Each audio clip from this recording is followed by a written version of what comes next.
Then Ilúvatar spoke, and he said, Mighty are the Ainur, and mightiest among them is Melkor.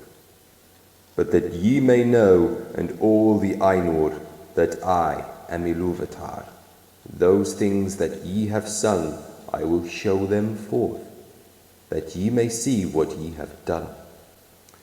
And thou, Melkor, shalt see that no theme may be played that hath not its uttermost source in me, nor can any alter the music in my despite. For he that attempteth this shall prove but mine instrument in the devising of things more wonderful, which he himself hath not imagined. Then the Ainur were afraid, and they did not yet comprehend the words that were said to them. And Melkor was filled with shame, of which came secret anger. But Ilúvatar arose in splendor, and he went forth from the fair regions that he had made for the Ainur, and the Ainur followed him.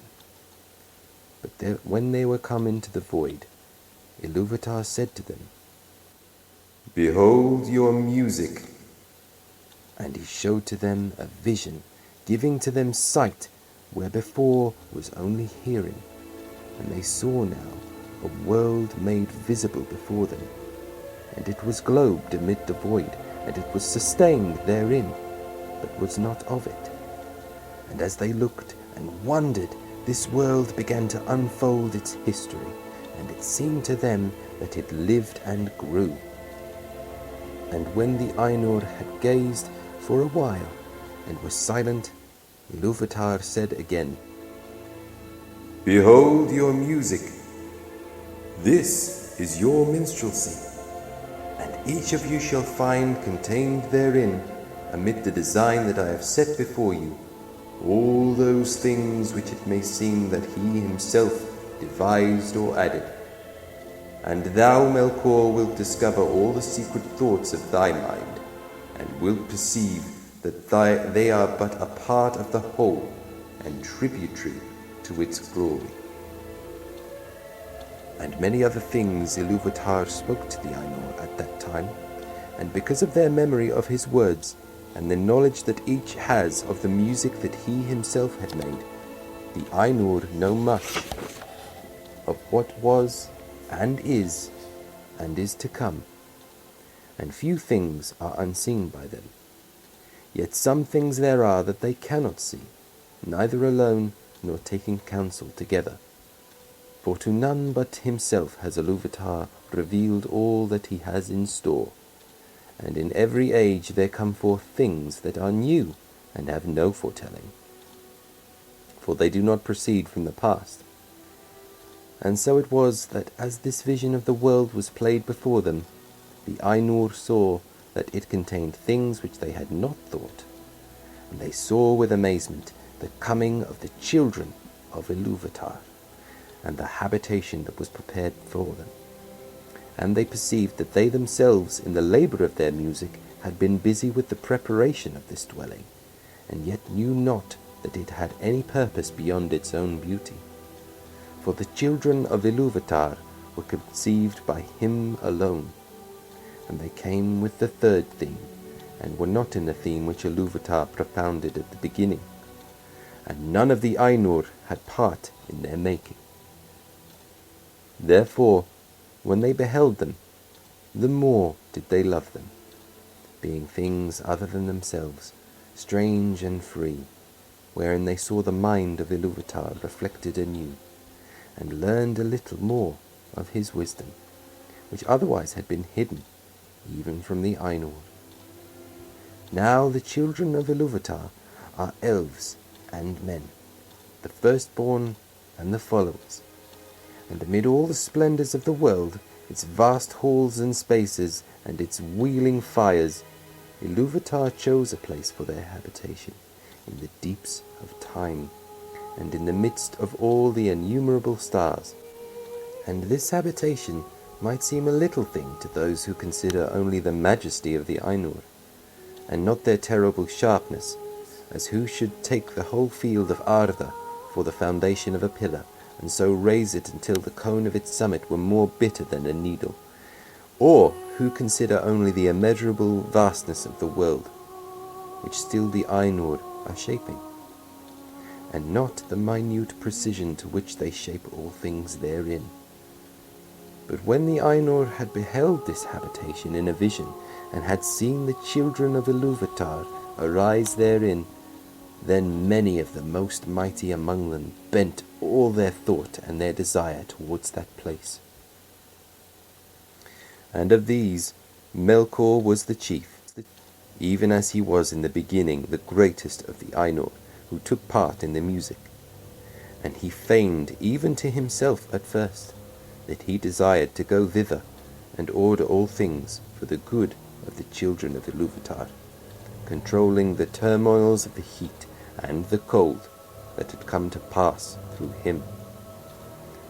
But he desired rather to subdue to his will both elves and men, envying the gifts with which Ilúvatar promised to endow them, and he wished himself to have subjects and servants, and to be called Lord, and to be master over other wills.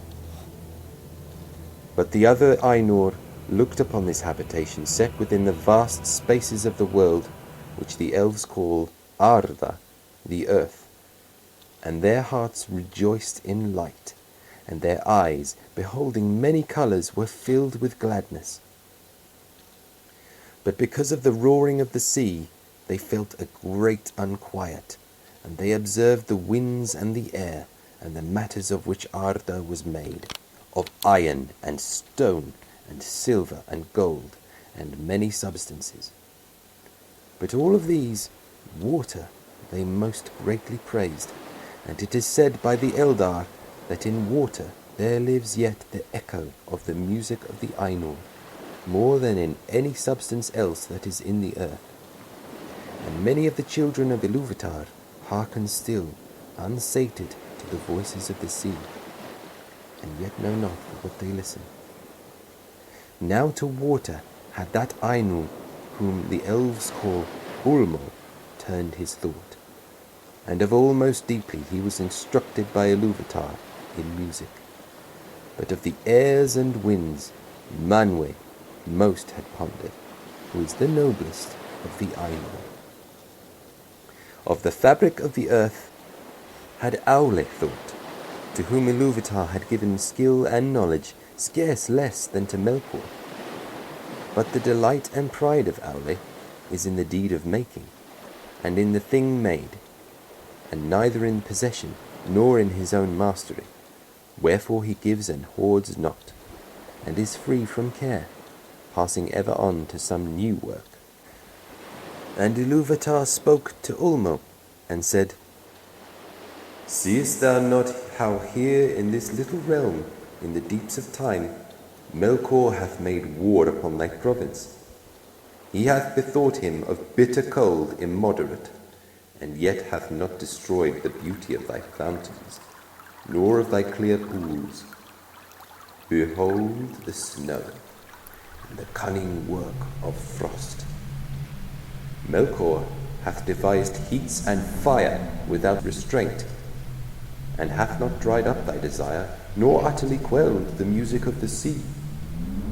Behold rather the height and glory of the clouds, and the ever-changing mists, and listen to the fall of rain upon the earth. And in these clouds thou art drawn nearer to Manwe, thy friend, whom thou lovest."